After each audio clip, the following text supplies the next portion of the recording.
Vishnu, Indra, and Brahma all came from the ancient sage Kashyapa.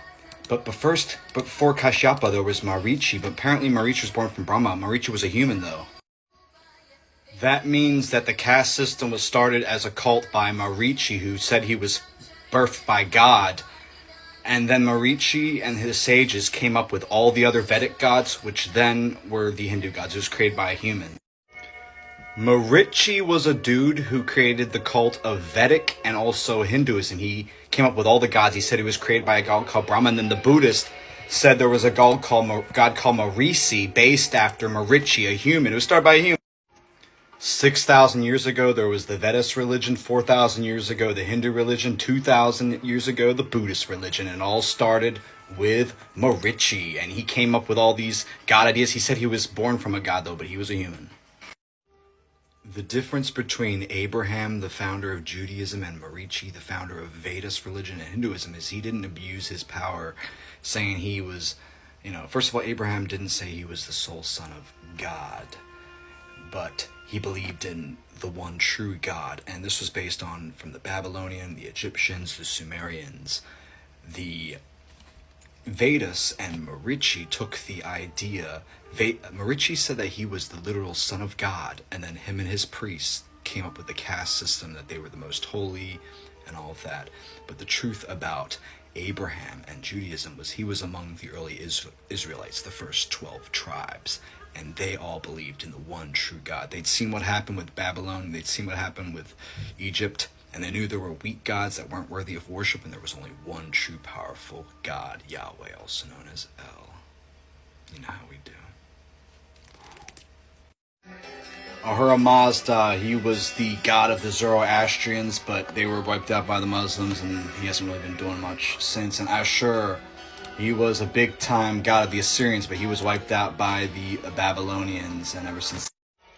Now, apparently, in the Mesopotamian religion, the goddess Tiamat and Abzu created everything, and then one of the gods, Marduk, killed off Tiamat and Abzu and went on to control things. I don't personally believe that this is the true story of creation. I do believe that Yahweh, also known as El, who is, El created a lot of these other gods, but El is also Yahweh. That's the one true God. Also known as Ra in the Egyptian culture, he presented himself as, for when we went into Egypt, the sun was no more. Therefore, the sun god was with us. Yahweh does represent the sun too. And Marduk was defeated a while back by the Greeks. And ever since then, he was no more. He was a false god anyways. And that's that. It's all about Yahweh. After Babylon was wiped out, the one true God was worshipped. Therefore, that's all that was remained to be seen. The true God of the Romans and the Greeks was the ultimate one cosmic God, Yahweh and El.